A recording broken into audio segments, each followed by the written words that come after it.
Welcome to our channel TPN Telugu ప్రభ.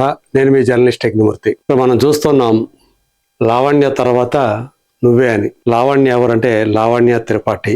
ఆమె తర్వాత నువ్వే అని చెప్పి మృణాల్ ఠాకూర్ను ఉద్దేశించి మన అల్లు అరవింద్ గారు ఒక మాట అన్నారు. అదే ఇప్పుడు మొత్తం వైరల్ అవుతుంది. ఆయన ఏవైతే మాటలు చెప్పారో డెకాయిట్ సక్సెస్ మీట్ లో మృణాల్ ఠాకూర్ హీరోయిన్ అనే విషయం మనందరికీ తెలిసిందే. అందులో ఆమె చేసినటువంటి సరస్వతి అలియాస్ జూలియట్ అనేటువంటి ఆ పాత్ర పోషణకి ఆమెకు అందరి నుంచి కూడా మంచి అప్లాజ్ లభిస్తుంది. అల్లు అరవింద్ కూడా ఆయన ఆ గెస్ట్ గా సక్సెస్ మీట్ లో హాజరై ఆమె నటనని ప్రశంసిస్తూ ఇక్కడే ఉండిపోవాలి, నువ్వు ఉండాలంటే నువ్వు ఇక్కడ అబ్బాయిని, తెలుగు ఫిలిం ఇండస్ట్రీకి చెందినటువంటి ఆ అబ్బాయిని పెళ్లి చేసుకోవాలి, అప్పుడైతే నువ్వు ఇక్కడ సెటిల్ అవుతావు, ఎందుకంటే నువ్వు మాకు కావాలి అని చెప్పేసి ఆయన వ్యాఖ్యలు చేశారు. ఈ సందర్భంగా ఆయన ఇదివరకు తను ఒక హీరోయిన్ ని బ్లెస్ చేసినటువంటి విషయాన్ని కూడా ప్రస్తావించారు. ఇదివరకు నేను ఒక అమ్మాయిని కూడా ఇలాగే దీవించాను, అప్పుడు ఆమె మా వరుణ్ తేజ్ని పెళ్లి చేసుకుంది అని చెప్పేసి అన్నారు. సో అంటే ఆ అమ్మాయి ఎవరో కాదు, లావణ్య త్రిపాఠి. అంటే లావణ్య త్రిపాఠిని ఉద్దేశించి గతంలో ఆయన అలా బ్లెస్ చేశారనమాట. ఇక్కడే నువ్వు ఉండిపోవాలి అంటే ఆమె లావణ్య త్రిపాఠి కూడా అంత బాగా నటిస్తుంది కాబట్టి ఆ అమ్మాయి ఇక్కడ ఉంటే బాగుంటుంది అనే విషయం అని ఆయన భావించి ఆమెను బ్లెస్ చేశారు. ఆయన బ్లెస్సింగ్స్ ఫలించి ఆమె ఎవరినో చేసుకోకుండా ఇక ఆయన కుటుంబానికే చెందినటువంటి నాగబాబు కుమారుడు వరుణ్ తేజ్ని పెళ్లి చేసుకొని ఇక్కడ సెటిల్ అయిపోయింది. ఇప్పుడు ఆమె తర్వాత మృణాల్ ఠాకూర్ ని ఆయన దీవిస్తూ ఉన్నారు. నువ్వు ఇక్కడ అబ్బాయినే, తెలుగు ఫిలిం ఇండస్ట్రీ అబ్బాయినే పెళ్లి చేసుకుంటే ఇక్కడే సెటిల్ అవుతావు, ఎందుకంటే నువ్వు మాకు కావాలి, నీ అవసరం మాకుంది అని చెప్పేసి ఆయన మాట్లాడారు. ఆయన ఆ విషయాలు చెప్తున్నప్పుడు, ఆ మాటలు చెప్తున్నప్పుడు మృణాల్ ఠాకూర్ ముఖం కూడా వెలిగిపోయింది. అంతేకాకుండా ఆమె ఏదైతే చున్నీ ఉందో, డ్రెస్ చున్నీ ఉందో అది ముఖానికి అడ్డం పెట్టుకొని తెగ నవ్వుకుంది, అంటే సిగ్గుపడింది బాగా. అల్లు అరవింద్ ఆ మాటలు అన్నారంటే ఖచ్చితంగా దాని వెనుక ఏదో కారణం ఉండే ఉంటుంది.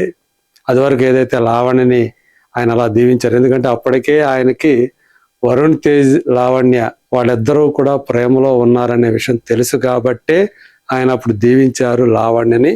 ఇప్పుడు మృణాల్ని అలా దీవిస్తూ ఉన్నారంటే ఖచ్చితంగా ఆయనకి తెలిసే ఉంటుంది ఆమె ఇక్కడ ఎవరినో ప్రేమిస్తుంది, అందు గురించి ఆయన అంత ఓపెన్ గా ఆ మాట అన్నారు అంటూ ఇప్పుడు ప్రచారం జరుగుతూ ఉంది. మరి ఇంతకీ ఆమె ఎవరితో లవ్ లో ఉంది, ఏ తెలుగు హీరోతో లవ్ లో ఉంది అంటూ చాలా మంది వాకప్ చేస్తున్నారు. సోషల్ మీడియాలో అయితే రకరకాల పేర్లు బయటకు వస్తూ ఉన్నాయి. మృణాల్ ఠాకూర్ సుమంత్ ప్రేమలో ఉంది, త్వరలోనే వాళ్ళిద్దరూ కూడా పెళ్లి చేసుకోబోతున్నారు అంటూ ఎవరో మొత్తానికి ఒక వదంతి పుట్టించేశారు సోషల్ మీడియాలో. దాని మీద డిబేట్ కూడా జరుగుతూ ఉంది. కొంతమంది అయితే సుమంత్ తోటి మృణాల్ ఠాకూర్ పెళ్లి ఏంటి, సుమంత్కి 50 ఏళ్ల వయసు దాటిపోయింది, ఆయన ఇప్పుడు పెళ్లి చేసుకుంటాడా, ఎప్పుడో ఒకసారి పెళ్లి చేసుకొని డివోర్స్ ఇచ్చేశాడు, ఆ తర్వాత పెళ్లి అనేది తలపెట్టకుండా ఆయన ఒంటరిగా ఉంటున్నాడు, అలాంటి వ్యక్తి ఇప్పుడు ఈమెను పెళ్లి చేసుకుంటాడా అని చెప్పి కొంతమంది సందేహం వ్యక్తం చేస్తూ ఉంటే, కొంతమంది అయితే మృణాల్ ఠాకూర్ సుమంత్ని అన్నా అని పిలుస్తుంది, అలాంటిది వాళ్ళిద్దరి మధ్య అలాంటిది పెడతారా, లవ్ వ్యవహారం పెడతారా అని ఇంకొంతమంది వాళ్ళు రాస్తూ ఉన్నారు, చెప్తూ ఉన్నారు. డకాయిట్ సినిమాని ప్రొడ్యూస్ చేసింది సుమంత్ చెల్లెలైనటువంటి సుప్రియ యార్లగడ్డ. అందుగురించే ఈ సినిమా మేకింగ్ టైంలో సుమంత్ కూడా వాళ్ళకి సన్నిహితం అయ్యాడు అని చెప్పి తెలుస్తా ఉంది మృణాల్కి. అడివిశేష్ అంటే చాలా కాలం నుంచి, అంతమంది నుంచే ఆ కుటుంబంతో దగ్గరగా ఉన్నటువంటి వాడు కాబట్టి అతను ముందే ఇదంతా కూడా అతనికి తెలిసే జరుగుతుందా అని కూడా కొంతమంది దీని వెనక అడివిశేష్ పేరును కూడా లాగుతూ ఉన్నారు. సో మొత్తానికి ఏదైతేమి, ఇంతకుముందు అయితే ఆమె పేరు ధనుష్ తోటి బాగా లింకప్ అయి వినిపించింది. ధనుష్ ఆమె ప్రేమలో ఉన్నారు. ఫిబ్రవరి 14వ తేదీ వాళ్ళిద్దరూ కూడా పెళ్లి చేసుకోబోతున్నారని చెప్పి ఆ ఫిబ్రవరి 14 ముందు విపరీతంగా ప్రచారం జరిగింది. ఫిబ్రవరి 14 వచ్చింది పోయింది, కానీ వాళ్ళిద్దరూ కూడా పెళ్లి చేసుకోవడం అనేది జరగలేదు. సో ఇప్పుడు కూడా అలాంటిది ఏదైనా ఉందా, మరి ఆమె ఎవరి ప్రేమలో ఉంది? ఎప్పుడో ఇక్కడికి రాకముందు, మన సీతారామం అనేటువంటి సినిమా చేయక ముందు ఆమెకు అది వరకే బ్రేకప్ అయిపోయిందని చెప్పేసి వినిపిస్తూ ఉంది. అల్లు అరవింద్ కూడా ఇప్పుడు ఏమన్నా అంటే సీతారామం అలాగే హాయ్ నానా లాంటి సినిమాల్లో ఆమె చేసినటువంటి పర్ఫార్మెన్స్ అవి అందరిని కూడా తెలుగు ఆడియన్స్కి మృణాల్ ఠాకూర్ని బాగా సన్నిహితం చేసేసాయి. ప్రత్యేకించి ఆ సీతారామం క్యారెక్టర్లో సీత అలియాస్ నూర్జహాన్ అనేటువంటి క్యారెక్టర్, అందులో ఆమె పర్ఫార్మెన్స్, ఇంటెన్స్ పర్ఫార్మెన్స్, అలాగే ఆమె రూప లావణ్యాలు అందరినీ కూడా కట్టిపడేసాయి. దానికంటే మించి ఇప్పుడు ఈ డెకాయిడ్ సినిమాలో సరస్వతి క్యారెక్టర్లో ఆమె ప్రదర్శించినటువంటి హావభావాలు, ఆ క్యారెక్టర్లో ఉన్నటువంటి వేరియేషన్స్ అవి తనకు చాలా బాగా నచ్చాయి అని అరవింద్ చెప్పారు. అందుగురించి నీలాంటి ఆర్టిస్టు ఇక్కడ అవసరం అమ్మా అని చెప్పేసి ఆయన చెప్పాడు.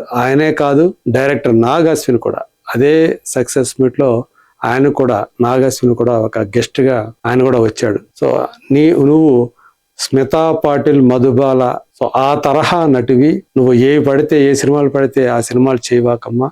ఇలాంటి సినిమాలే ఇప్పుడు ఏదైతే డెకాయిట్లో చేసావో, సీతారామంలో చేసావో, హాయనానంలో చేసావో, ఇలాంటి సినిమాల్లో ఇలాంటి క్యారెక్టర్లు చెయ్యి, చాలా టాలెంట్ ఉన్నదానివి అని చెప్పేసి ఆయన పొగిడితే ఆ ఎమోషన్ అయిపోయింది మృణాల్ ఠాకూర్. సో ఇప్పుడు అందు గురించి తెలుగు వాళ్ళు మృణాల్ ఠాకూర్ని మరాఠీ అమ్మాయినో హిందీ అమ్మాయిని అనుకోవట్లేదు, మన తెలుగు అమ్మాయి అన్నట్లుగానే వాళ్ళు ఆమెను ఆదరిస్తున్నారు. దాన్ని దృష్టిలో పెట్టుకునే అరవింద్ కూడా అని ఉంటారు, నువ్వు ఇక్కడే ఉండాలమ్మా, నీ అవసరం మాకు ఉంది, వీ వాంట్ యూ అనేటువంటి మాట ఆయన అన్నారు. కాకపోతే ఏంటంటే ఆయన ఖచ్చితంగా ఆయనకి ఏదో సమాచారం ఉంటుంది, ఆమె ఎవరితోనో తెలుగు హీరోతోటి, ఒక తెలుగు హీరోతో ప్రేమలో ఉంది, వాళ్ళిద్దరూ పెళ్లి చేసుకుంటారు అనేటువంటి ఆ సమాచారం ఆయనకు ఉంది కాబట్టి ఆయన ఆ మాట ఉపయోగించారు అని చాలా మంది అభిప్రాయపడుతున్నారు. బట్టి మరి చూద్దాం, ఆయన దీవెన ఫలించి మృణాల్ ఠాకూర్ ఇక్కడ తెలుగు అబ్బాయిని, తెలుగు నటుడినే పెళ్లి చేసుకొని హైదరాబాద్లో సెటిల్ అవుతుందా లేదా, let us wait and see.